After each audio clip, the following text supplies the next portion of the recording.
You got not to blade of grass? No, we use the package Okay. battery sound.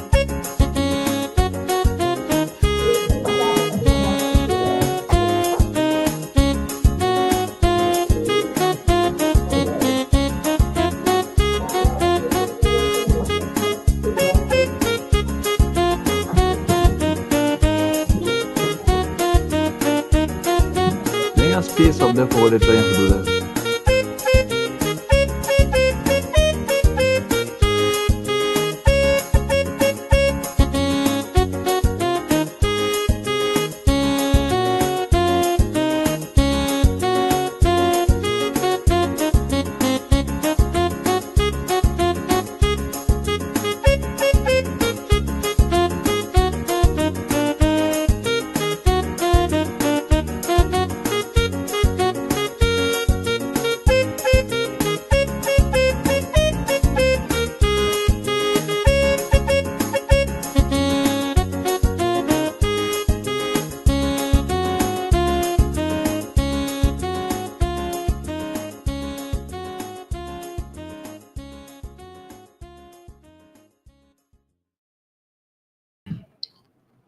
Hello, everyone, and welcome to today's edition of Nation Watch. Today is 16th March 2025. We will be discussing the recent developments in the Guyana-Venezuela territorial controversy, and we are going to be benefiting from the wisdom, knowledge, and insight of Ambassador Ronald Austin, who has gracefully agreed to join me here today on Nation Watch. Welcome, Ambassador Austin, to Nation Watch. Thank you, sir. Glad to be here. Recently, the Venezuelan naval vessel came into Guyana's territories, into Guyana's territorial waters, and engaged Guyana's investors in the oil sector. We will remind you of that incursion by way of a recording of the actual ship in the waters. I am hopeful that we'll be able to benefit from the audio so that the viewing and listening audience will get a sense of what it was. You put up photos more.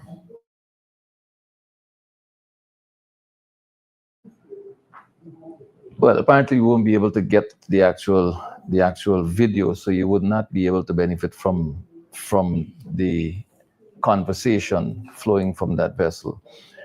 But a lot has happened since then, and among the things that have happened was the outpouring of support for Guyana from various friendly governments across the world. The United States government issued statements in support of Guyana's position, Guyana's territorial sovereignty and national sovereignty and territorial integrity, and so too did the governments of France, Britain, and the CARICOM countries, as well as the G7 group. Mr. Austin, your reaction to the sentiments expressed by friendly governments and groups of countries across the world for Guyana's position? It is always a source of comfort to me, and I suspect to the rest of the Guyanese nation, when big countries come out in support of Guyana as far as the border controversy is concerned. In this particular instance, you're talking about the United States, which made a very powerful statement. Yes. The strongest statement the Americans have made in the history of our relations and in the history of the border controversy. If I remember correctly, the statement says it warns Venezuela that there will be consequences if our territorial integrity continues to be violated, which is good.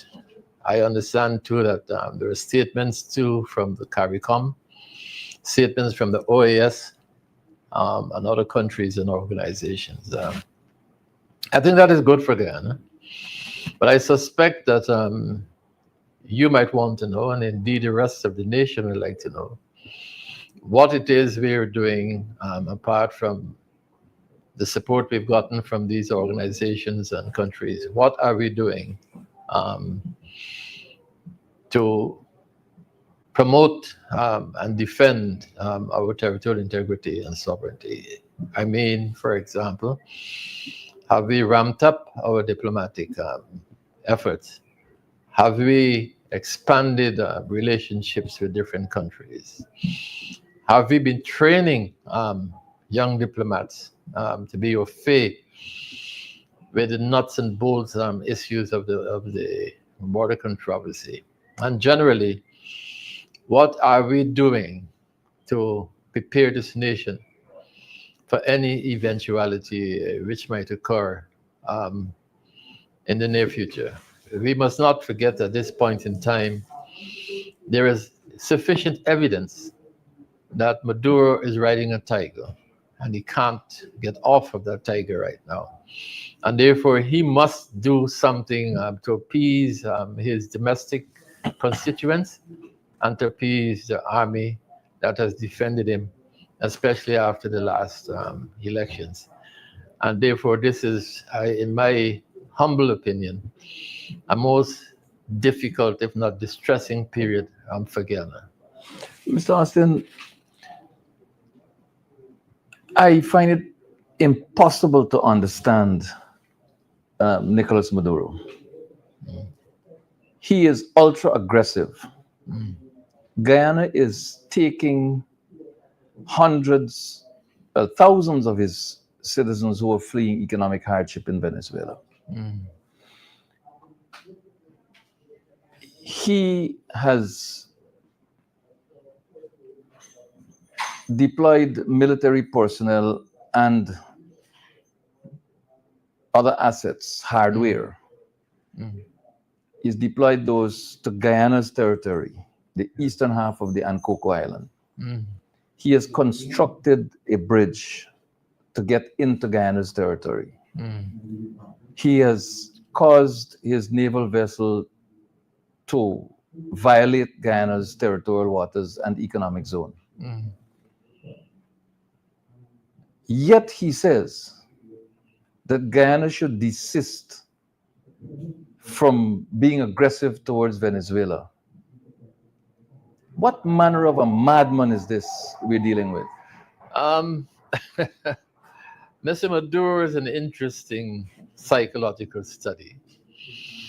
And one can see why he's caught in the horns of a dilemma in the sense that it is very difficult for him to state the truth. What you get instead is a cascade of lies in relation to the border controversy generally, and in relation to the recent naval incident in our EEZ.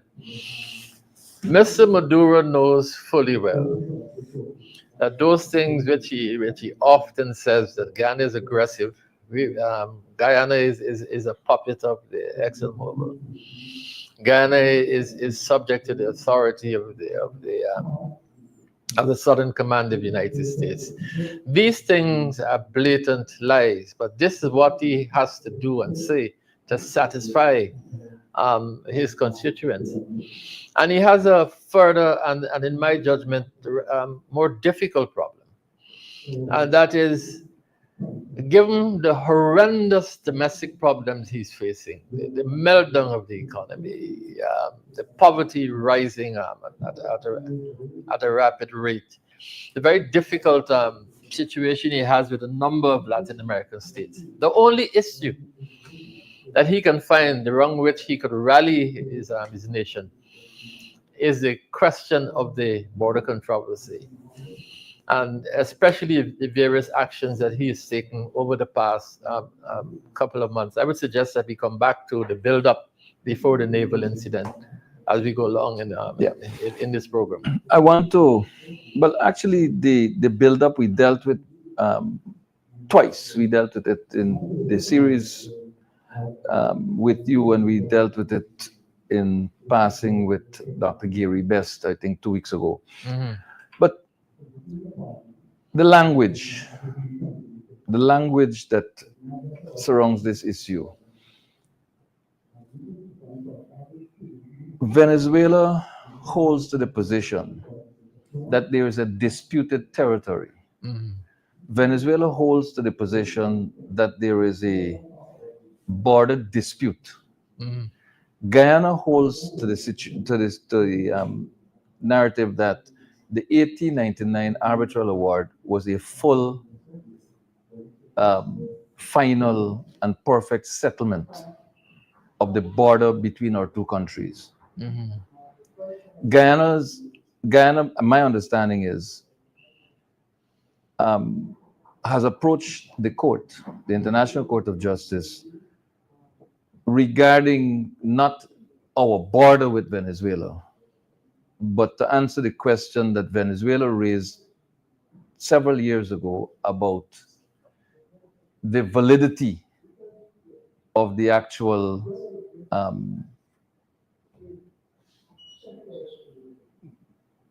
the award of 1899. Yeah. Guyana says there's a controversy regarding the positions held with respect to the validity of the arbitral award. Venezuela holds that there's a dispute with respect to the border. Walk us through. It is, I think it's very good of you to raise this question. And incidentally, I've been very careless. And before we started this program, to thank you for your persistence and the way you've been able to turn, using Nation Watch to educate our population about what I consider to be probably the most serious national question this country is facing in the present time, and I give you credit for that. Now, I entered the foreign ministry in the 70s, and what was drilled into the skulls of myself and other foreign service officers is that the 1899 award settled the boundary between Guyana and Venezuela. The matter is settled as far as Guyana is concerned. There is no dispute. There's a controversy, Article 1 of the Geneva Agreement, which has arisen because of Venezuela's contention that the arbitral award of 1899 is null and void.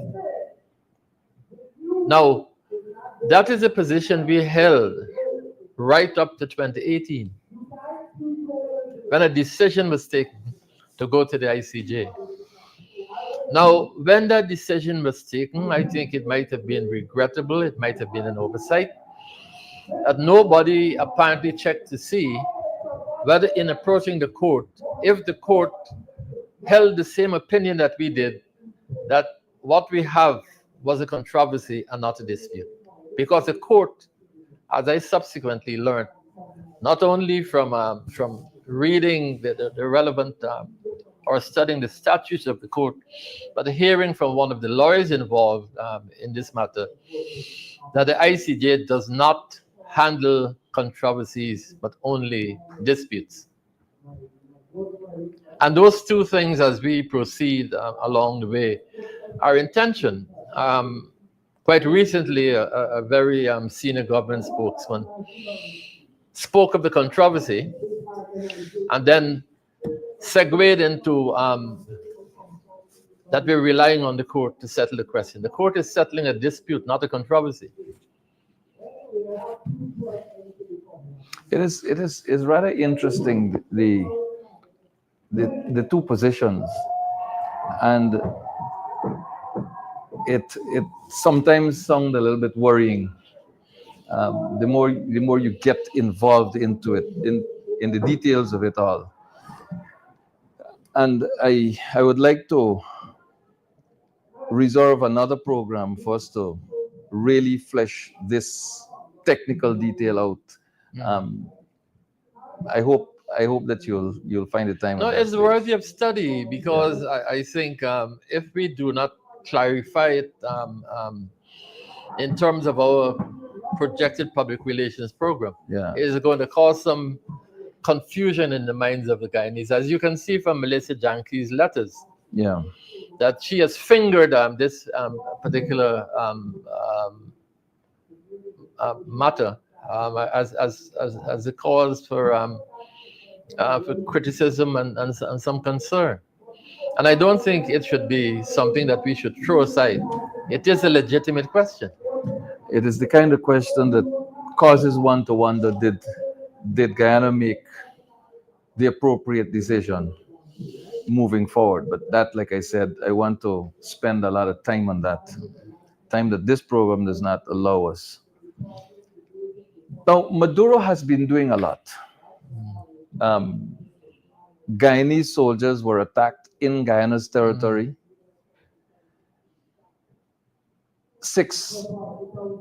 An officer and 6 ranks were injured. For the government of Guyana's part, it released a statement saying that the soldiers came under attack by members of an armed criminal gang. For Maduro's part, he contends that these were law-abiding Venezuelan civilians who were attacked by Guyanese soldiers. Maduro's persistence, his embrace of criminality, because if Guyana's story is accurate, that these men were active members of a criminal gang, then it means that Maduro is embracing criminals in his pursuit of Essequibo. Whether these men are criminals or soldiers of the Venezuelan army, they were in fact in Guyana's territory, and Maduro continues to say that that is Venezuela's territory. And while his aggression continues to mount, his infantile behavior, the cry of a victim that says Guyana, whose entire population is smaller than the Venezuelan military, is aggressive towards Venezuela. What has Guyana done in retaliation? The older nations, in the practice of diplomacy, when they have an opponent or a state as an enemy or in opposition to them, tend to spend a lot of time not only studying the culture of that nation, the economics of that nation, and everything that will make them understand that nation, but also the head of state of that particular country. You can go to the memoirs of all of the great statesmen, diplomats, and you will see the concern or the fascination with an understanding of the person who's opposed to them. I do not know why we do not spend more time trying to grapple with the psychology of Mr. Maduro. The question that you pose is a fundamental question. Why it is in the face of incontrovertible facts, Mr. Maduro says the opposite. We cannot be the aggressor. We have never been the aggressor. We don't have the capacity to attack Venezuela in any shape or form. Yet this is what you hear from Maduro on a regular basis. I don't know if you saw the recent video of him. I saw it. Threatening Guyana. Bellicose. Guyana is about to attack Venezuela. Guyana is going to start a war against Venezuela. But the worrisome thing is that all of these allegations against us go without a response. Well, this is what worries me. You would recall in about 2007-8, with the 2 pontoons in the mining district of the Cuyuni, when the Venezuelan military blew up those 2 pontoons, the opposition led by Robert Corbyn was very vocal about the issue. The government led by, I believe it was Jagbio at the time, was pressured into speaking to the issue. This time around, the opposition leader, Aubrey Norton, continues to support the government based on the nature of this issue, the national importance of this issue, but continues to call them out for their failings. Yeah. And notwithstanding those calls and the calls by citizens, this government has not budged. Maduro, my sources in Venezuela tell me that the people of Venezuela are not privy to these statements that Maduro broadcasts outside of Venezuela. They're not shown locally in Venezuela. People don't see them. But Maduro's broadcasts, which we get, are also at the disposal of the rest of the world. Yeah. And he continues to speak about these issues. He continues to attack Guyana, demanding a bilateral with Mr. Irfan Ali. Although he knows that the matters before the International Court of Justice, although he knows that bilaterals potentially can prejudice what is before the court. But the Guyanese president is not speaking to the Guyanese citizenry. Guyana as a nation is underinformed about the developments. It is underinformed, and I think that there is, if I forgive me for interrupting you, but there's an even, in my opinion, an even more menacing and dangerous situation. When you say that a head of state is corrupt, that he's a puppet of the ExxonMobil and the United States. He's subject to the authority of the Southern Command. Yeah. And he's running a government and he's the Zelensky of the Caribbean. He's the Zelensky of the Caribbean. Now that is a clearly defined and deliberate attempt to delegitimize that particular person. And the president must be aware of these attacks and the significance of those attacks. And therefore, it's in the interests of himself and the government, and I suspect the entire nation, that these attacks on at the level of the presidency must be challenged. It should not be left there, somewhere out there well, I don't know what is the web or whatever it is, hanging over this country. When you do something like that, it means you are preparing to do. I'm talking about Venezuela. Yes, to go to the next level. Go to the next level. You're hitting the presidency, and therefore that man, you're trying to make him, in the eyes of his country, that if anything is done to Guyana and that particular head of state, it is therefore legitimate in the eyes of the Venezuelan government. It is, my friend Mervyn, for me, just like the ominous creation of the Guyana Essequibo. That is a very, very serious matter. And I don't know what it is.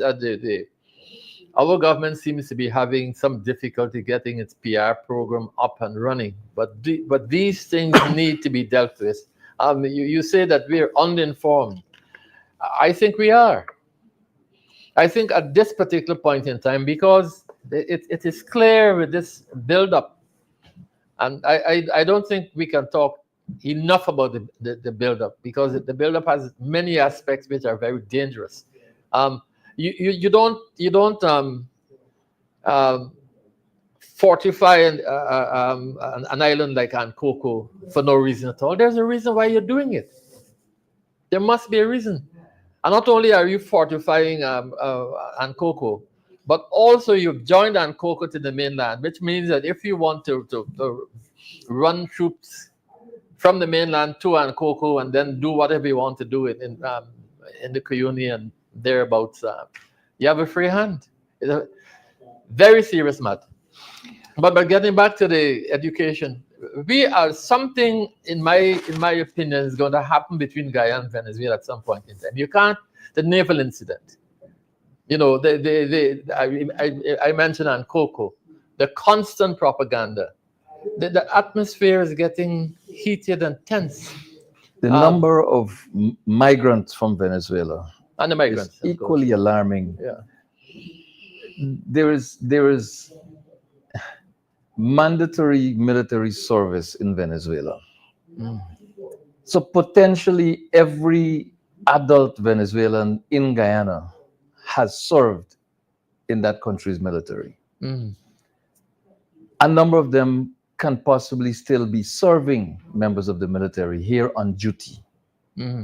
Guyana's treatment of Venezuelan immigrants is not very encouraging from a Guyanese perspective. There's no real immigration policy at work here.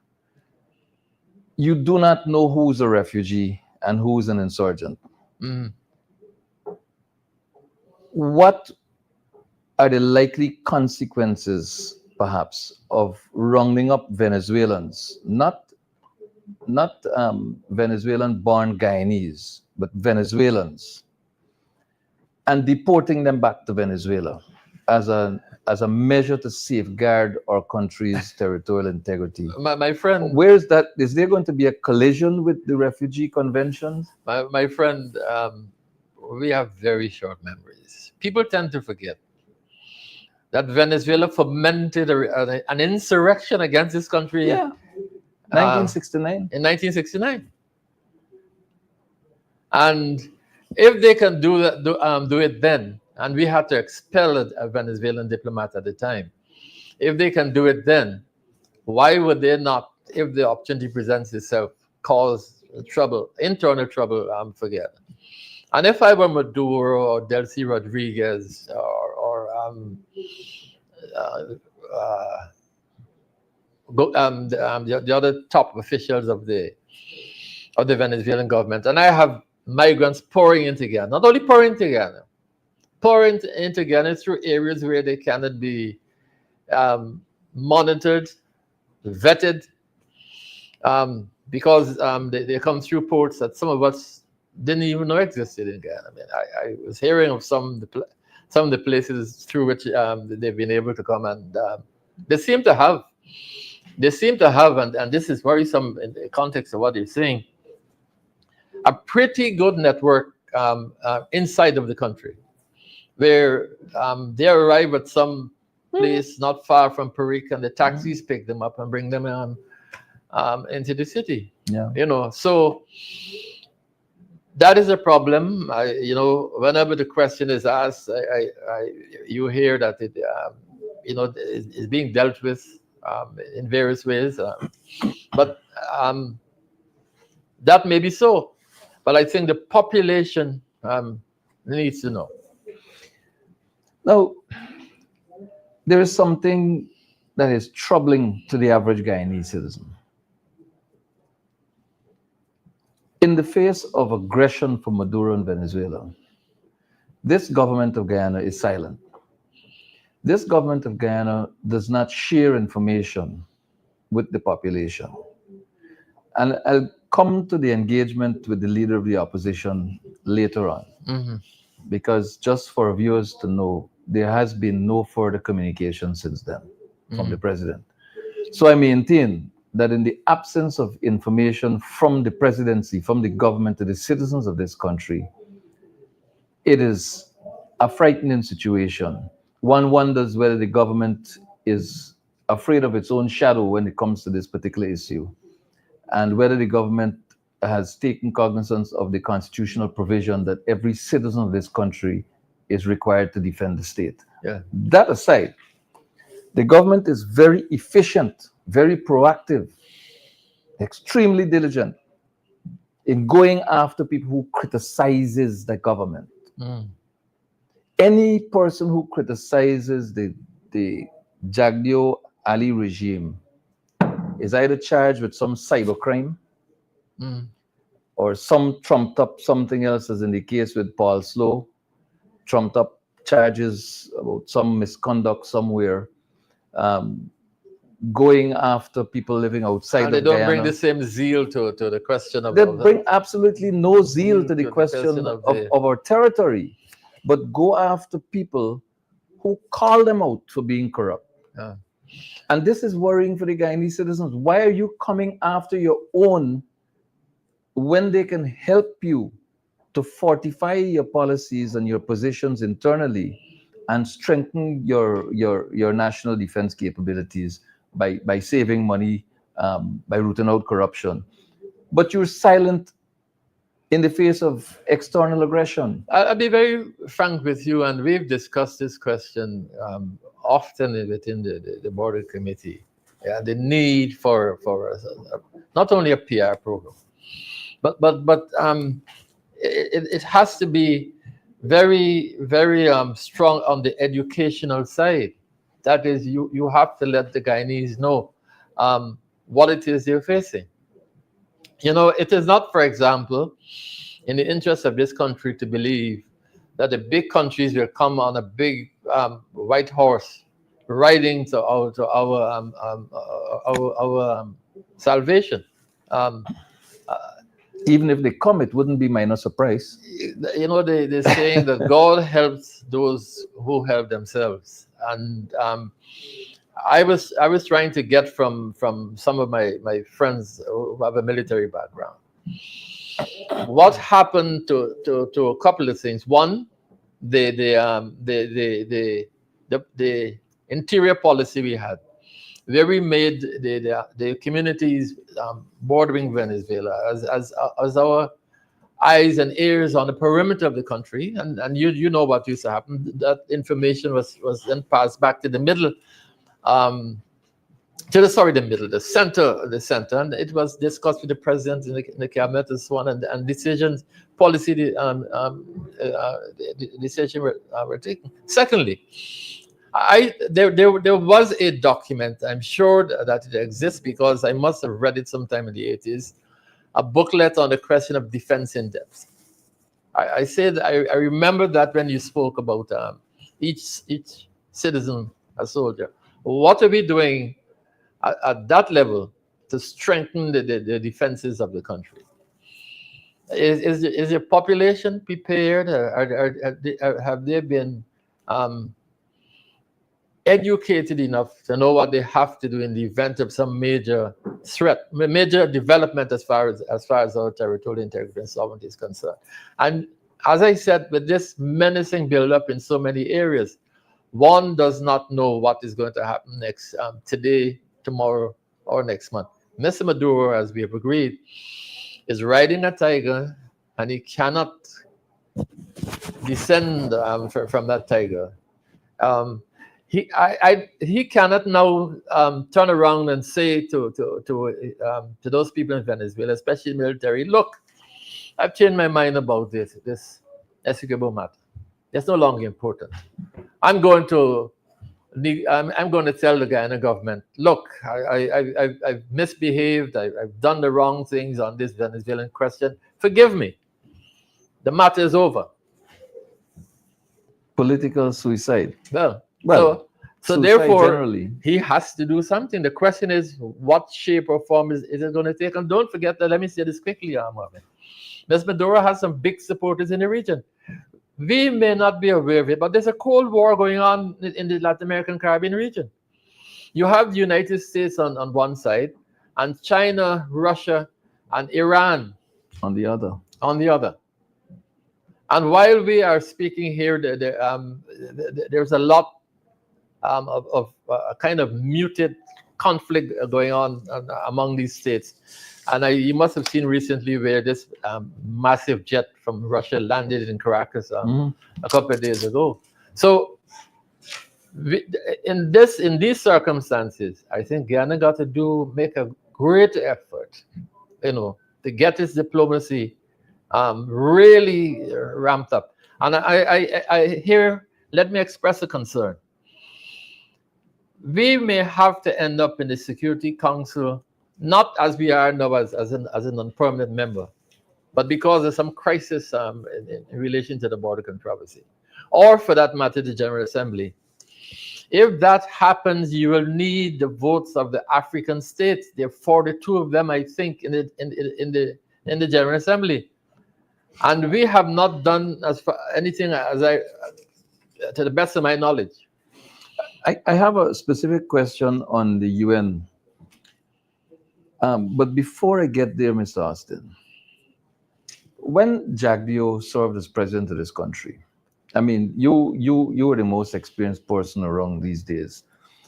You served as head of the political division 1. You're currently on the ministerial committee for the border controversy, and you're the opposition's representative on the committee dealing with the matter at the ICJ. During Jagdeo's presidency, while Chavez was president of Venezuela, Chavez floated the possibility of joint development of Essequibo, as I recall. Yeah. The nation was never told what those talks entailed. But around the same time that this joint development of Essequibo was in the air, I think it was UNUSOR that was hosted in Guyana, a meeting of the UNUSOR heads. Generally, these conferences don't just happen by chance. They happen because some leaders want to have interaction and want a formal basis for that interaction. We don't know, at least I don't know, I can't recall ever having read anything about what flowed from this possibility floated by Chavez. But could Guyana right now be paying the price for that conversation? Well, I give my Venezuelan friends full credit for being very consistent, if not persistent. Joint development, and this takes us back to the question you asked me at the beginning about the validity or the invalidity of the 1899 award. Yeah. The Geneva Agreement made provision for the establishment of a mixed commission, which sat from 1966 to 1970. And they had ample opportunity to prove the validity or the invalidity of the 1899 award. Instead, they promoted joint development. Not the first time. That's what they did in the mixed commission. The proposal for the joint development of the Essequibo was so frightening that Eric Williams went to his party, the PNM, and at the General Council, there's a famous speech, a threat to the Caribbean community. One from 10 leaves not. He said this thing is so frightening because the implications will be not only for Guyana, but for the rest of the region. By the way, I hope our bosses understand that if Guyana loses territory, CARICOM as a whole, by definition, is also diminished. Not only in terms of the maritime boundary, but also in terms of the land boundary. I hope they understand. And that is what Eric Williams was saying. This thing is not only about Guyana. Because if Venezuela has its way, it's going to, once it gets the Essequibo, then the whole of the Eastern Caribbean is up for grabs. Yeah. They will already have Bird Island. Bird Island is gone. Which we sat down and allowed them to take. When I say we, I mean CARICOM. Yeah. And that has extended Mr. their maritime. Scarrett, who is now preparing, one of the people preparing the meeting between President Ali and Mr. Maduro, he in 2006, when challenged about Bird Island, which is not very far off from Dominica, said there is nothing he can do. Now he's a big player in Alba and towing the Venezuelan line when necessary. And the Venezuelan waters have been extended. The point I'm trying to make here, my friend, and I don't know how well I can make it, is that this is a very, very serious moment in the history of our country and in the history of the border country, the history of the border controversy. Jagdeo is on record as suggesting that Guyana should offer Venezuela, an exit channel, A corridor to a the. corridor to the Atlantic. Well, Is Guyana paying the price for such loose talk by a head of state? well, I don't know. I've seen it, and I've seen Mr. Jagdeo in the video um, making the proposal, and I don't know if that was formally put to any to. Whether formally put or not, it is in the public domain. And when we look at the map, Yeah. And get a sense of where the Venezuelan naval vessel had to travel to get to where it engaged the oil and gas assets offshore Guyana. That corridor that Jagdeo was talking about had to be at the northwestern area. Well, to be honest, I'm not so sure exactly what area he. But it can only be there. It can't be anywhere else. No, but I do agree with you that it's. At 1 second, Ambassador. Uh-huh. Now, if Venezuela, at a time when it does not have Guyana's authorization to enter its waters, traversed all of that area, all of that maritime space from the northwestern tip of Guyana. If you're looking on your screen, viewers, it is that green line going up on the left hand of your screen. That line going up there, that is where Guyana's economic zone is located. And Venezuela traversed our waters to get to the vicinity of where you're seeing Prosperity and Lisa Destiny. Those 3 little green dots in the middle there, those 3 little ships in the middle there. Venezuela went all the way there to those 3 green dots and threatened the master and crew of one or both of those vessels out there. They threatened the crew of the FPSOs, Yeah. Prosperity, and Prosperity then they and went to Lisa Lisa Destiny. And Yeah. So those are the 2 that were threatened. No, but back to Mr. Jagdeo's proposal. It's the trouble. I was not present at the meeting, but this is not the first time the Venezuelans have asked for a corridor to the Atlantic. I'm sorry, but the Jagdeo story does not speak of Venezuela making a request. It speaks of Jagdeo suggesting, which is different from the initial one. No.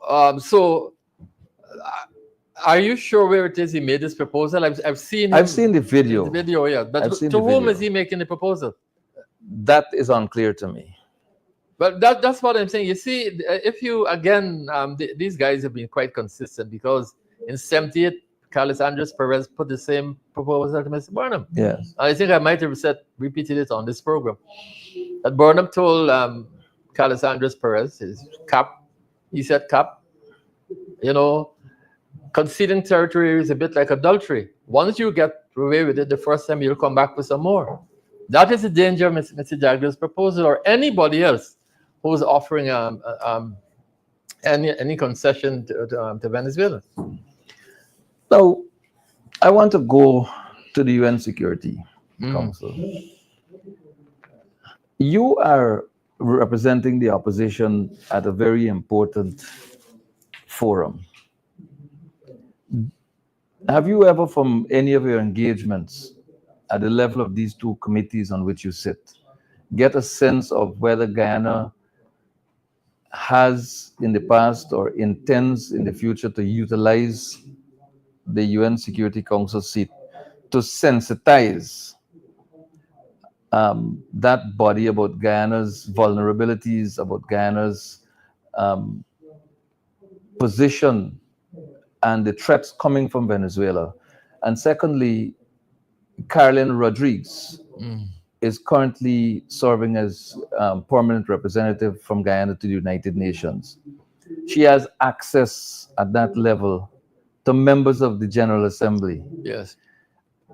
Have you ever gotten any sense that Carolyn Rodriguez, in utilizing that seat, has engaged or sought to engage the leaders of the world to bring them up to scratch with what's happening to Guyana? I don't know that she has, and you see, I believe there's a lack of experience. I don't know how long Carly Rodriguez has been there, but it shows a bit of a lack of experience. For example, in April of last year, we asked for a Security Council meeting on the border controversy, and the request, when you read it, is a request for a closed meeting. I would not have gone, if I were the PR or the government, I would not have gone for a closed, but for an open meeting. Because after that closed meeting, I certainly am not the wiser as to what transpired at that Security Council meeting. I've seen no report on it. I've seen a very anodyne communique coming out of that meeting. Secondly, I don't think we have made use of a General Assembly. I don't hear anybody on our side thundering from the podium of the General Assembly about this matter, as we did in the 80s. And nowadays when you say this thing, people tell you you're talking about the old times. But what we did in those times were quite successful, without having to mobilize military forces or anything of that kind. By diplomatic means, we stopped Venezuela on several occasions. Among the many such occurrences was the attempt to join an online movement in 1983. We use the General Assembly, we use an online movement, and we mobilized so effectively internationally that Venezuela had to withdraw its candidature. But you have to have a network of diplomacy and diplomats. And the key element of the support that we got in the 70s, in the 80s, in the 90s, came mostly from Africa. You cannot ignore Africa. There's 40-something states in the General Assembly. Now, let me add another point. I noticed that when a document, a Security Council document was circulated by our government, it was limited to the members of the Security Council. I would have sent it to the entire membership of the United Nations. But again, you have to have the experience to know what it is exactly you want to get out of the UN, whether it is Security Council or the General Assembly. There seems to be a rehearsed response from government officials when it comes to this territorial issue. The rehearsed version I've heard is we will inform our international allies. And if you go back later, we have informed our international allies. That is the limit to which the government of Guyana goes in terms of disseminating information to the citizenry of this country. Is that enough? I spoke with Dr. Gary Best here, a former Chief of Staff of the Guyana Defense Force. And while he embraces diplomacy as the foremost method of defense for Guyana, he urged that Guyana pays keen attention to its physical defense, its military defense. I do not get a sense that the government of Guyana is focused in that direction at all. There's the disbanding of the Guyana National Service. There's the reduction in strength and virtual closure of the military reserve. There was a decimation of the numbers when it comes to the Guyana Defense Force. There are very small units on our frontier posts. In your engagement, you were present at the meeting with the leader of the opposition and the president. Do you get a sense that the government of Guyana is considering a changed position with respect to military defense? If you ask the president about the military side, the president would tell you about the equipment they're buying for for the GDF. I think we've gotten radars, patrol boats, and a number of other things. But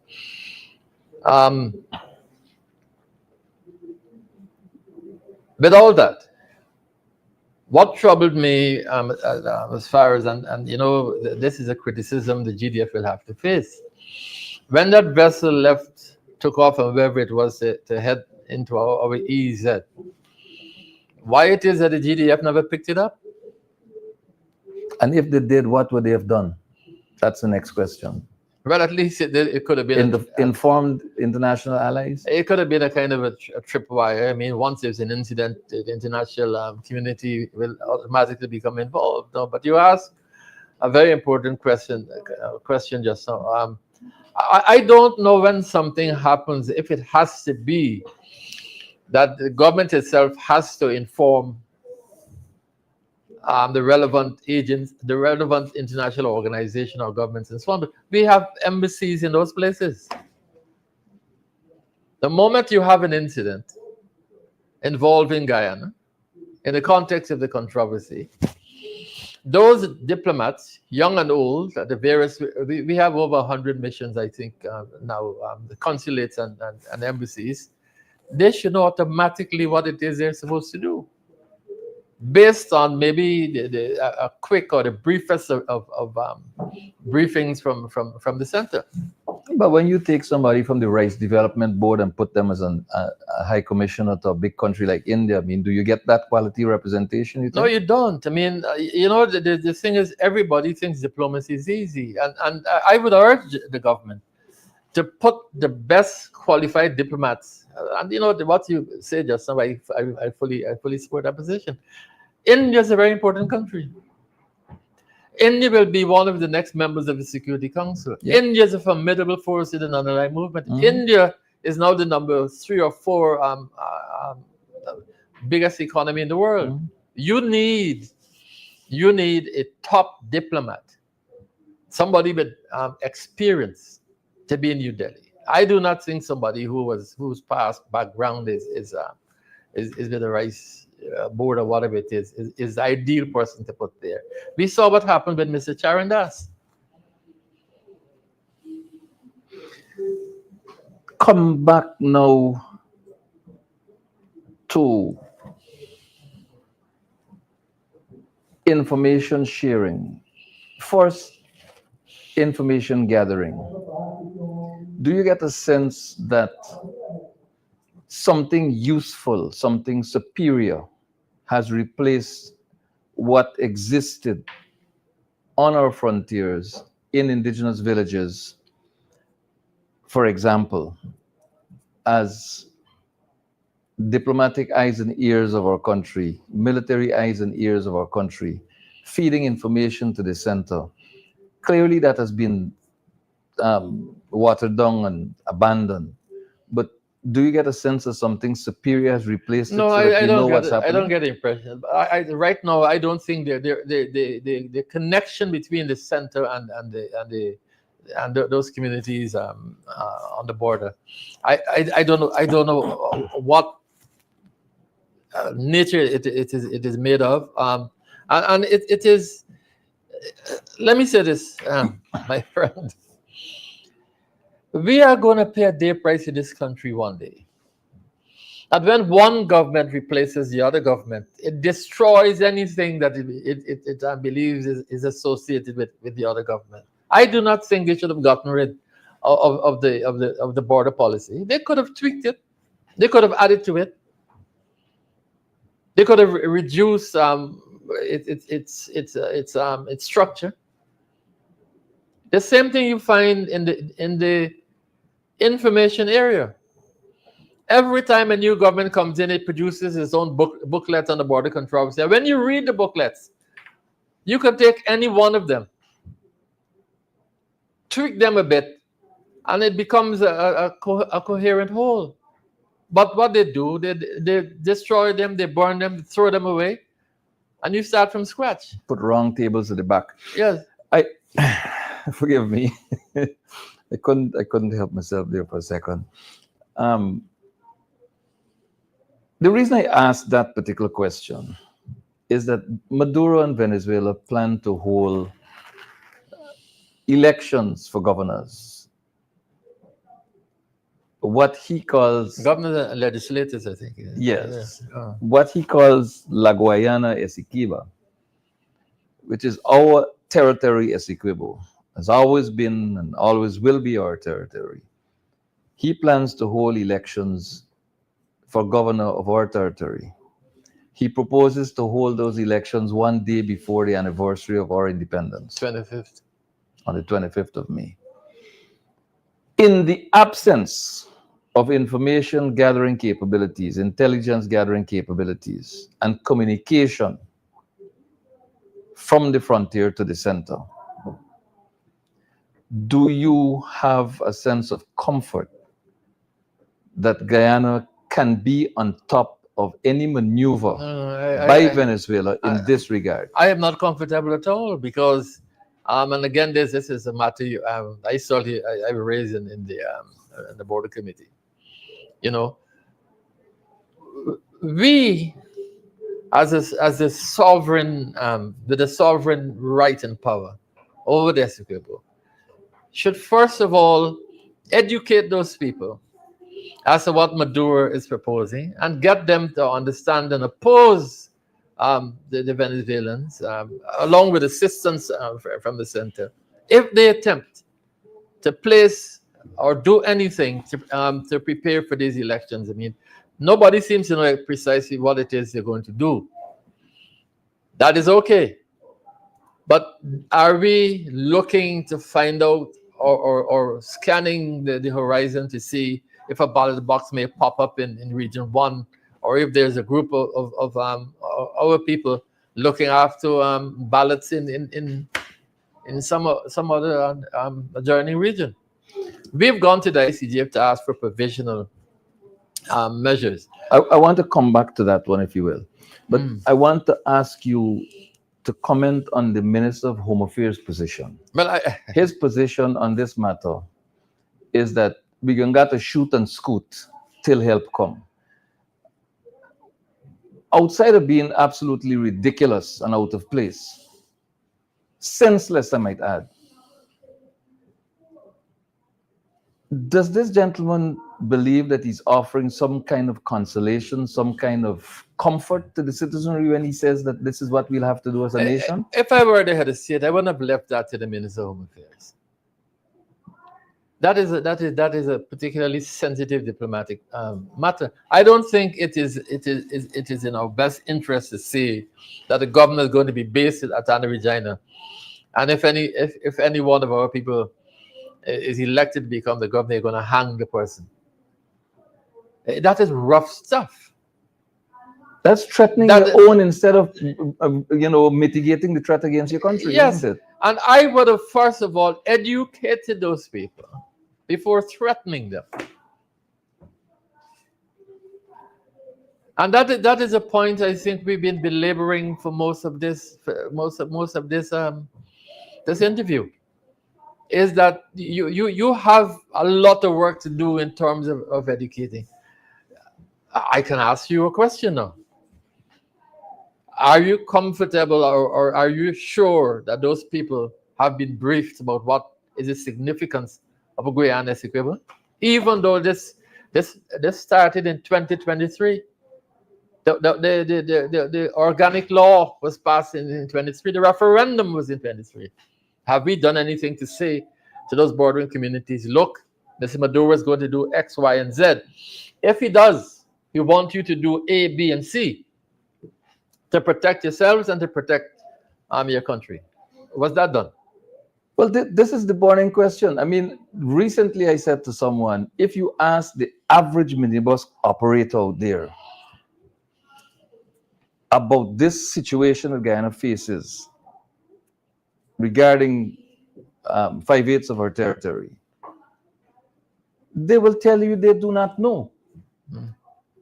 And they will not be lying or being disrespectful. They just do not know because the government of Guyana is not providing information. I'll give you a classic. Massive hullabaloo about $100,000 cash grant to every citizen in Guyana, 18 years and older. And until yesterday, nobody has visited the village of Kanashan or Mascaneri, the district of Kanashan. Nobody from government to tell anyone living in Mascaneri that they're entitled to a cash transfer of $100,000 each. So it's unlikely they will have heard anything about Guyana Essequibo and that. So they will have absolutely no knowledge about what's happening to our territory, the territory in which they live, Yeah. the territory in which they own land, the territory in which they have established the only community owned and operated conservation area in this entire country. That is it is beyond a matter of concern. It is very worrisome. But I know, on the other hand, if I may say so, Sure. my friend, that there's a lot of propaganda coming out of Venezuela targeting those communities. A lot of propaganda. Negative propaganda about Guyana. Well, we've had our experience with the Rupununi uprising. Mhm.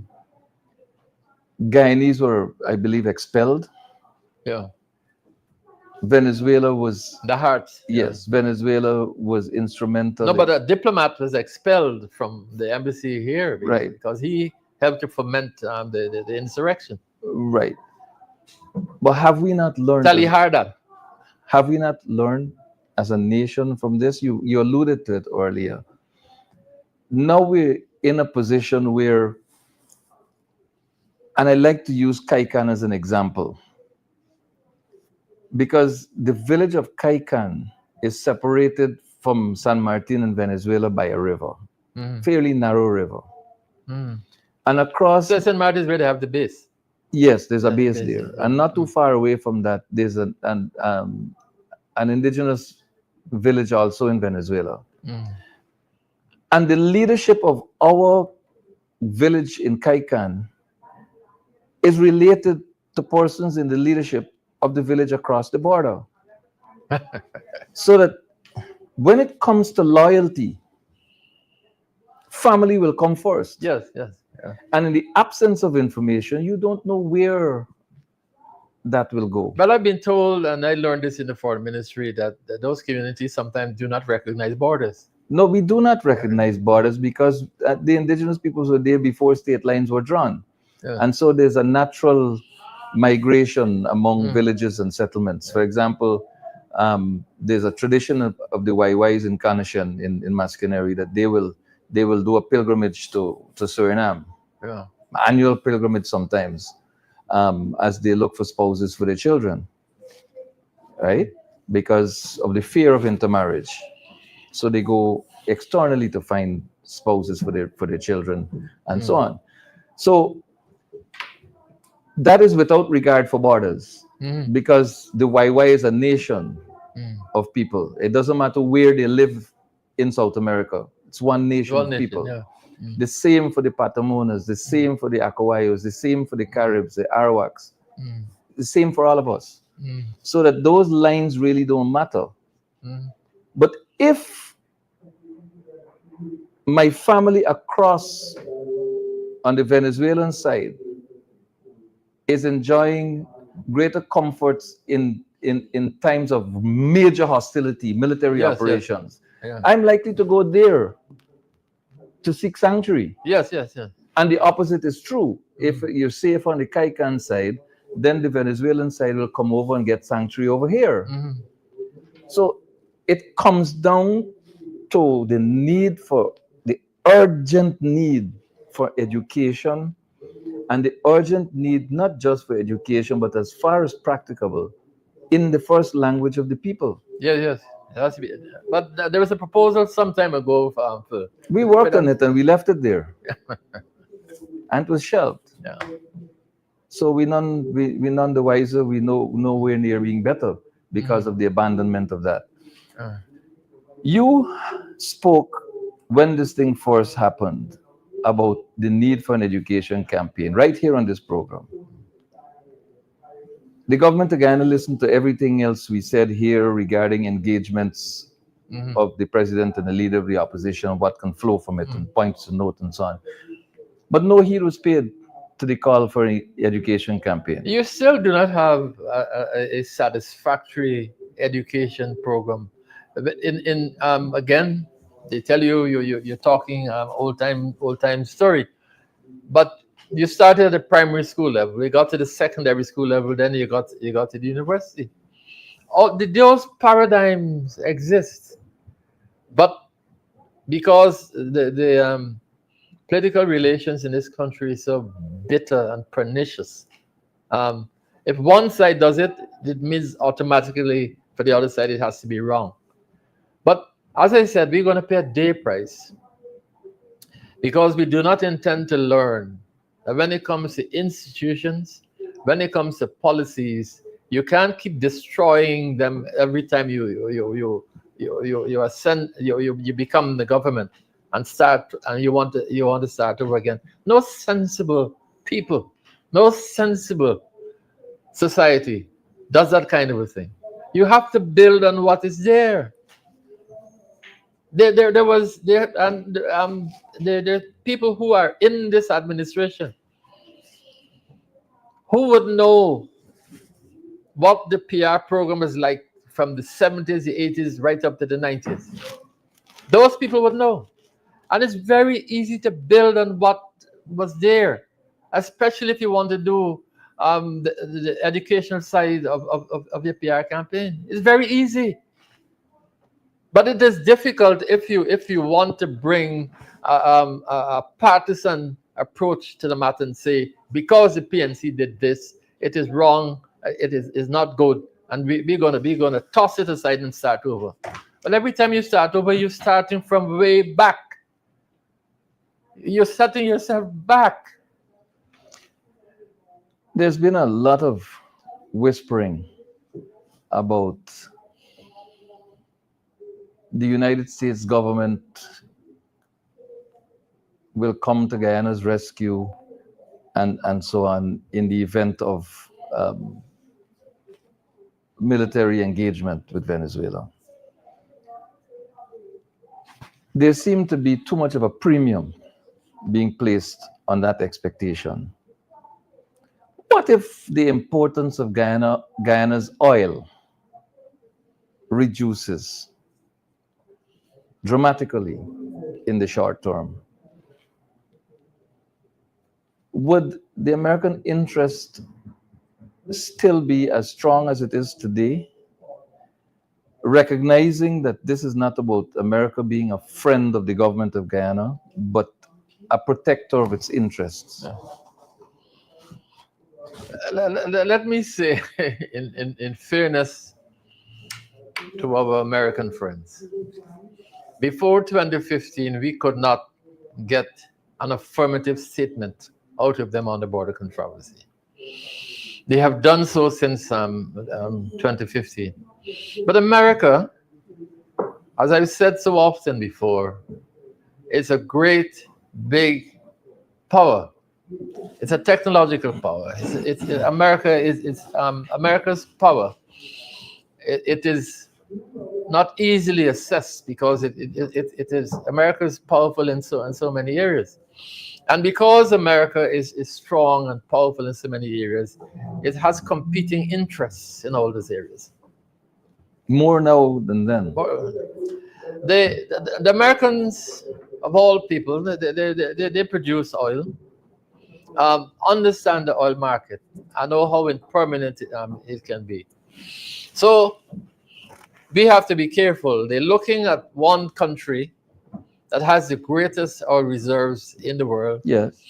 And another country bordering that country with the sweetest oil. Yes, it's the easiest oil to process and so on. So they are balancing their interests. I'm saying this to you to tell you that it's not going to be easy for the United States to come rushing to our rescue. Given the history they've had with Venezuela, there was a time when Venezuela was part of America's strategic Caribbean Basin. the structure of the Caribbean Basin.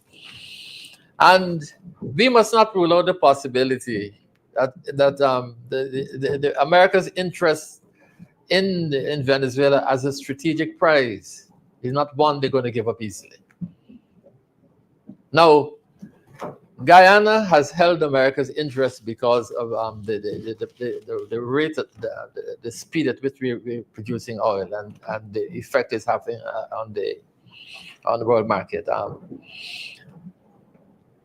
And America has come out firmly in support of us. I think mainly because of its economic assets here. Now, I wouldn't like to be in a position to say that they're going to choose one over the other. What we must do is to so conduct our relations with the United States to make sure that our interests, especially as far as the border controversy is concerned, our interests are well protected. Now, I've seen a lot of letters and so on, one by Ravi Dev this morning, talking about an American base in the Essequibo.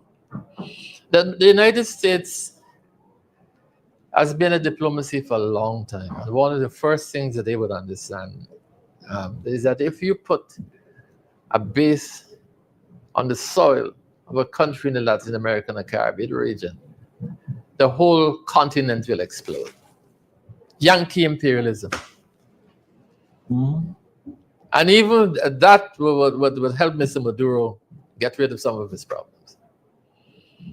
So I don't know if I've given you a coherent or an understandable response to your question, but when it comes to the United States, as it is true for any major or big nation, we cannot put all of our eggs in one basket.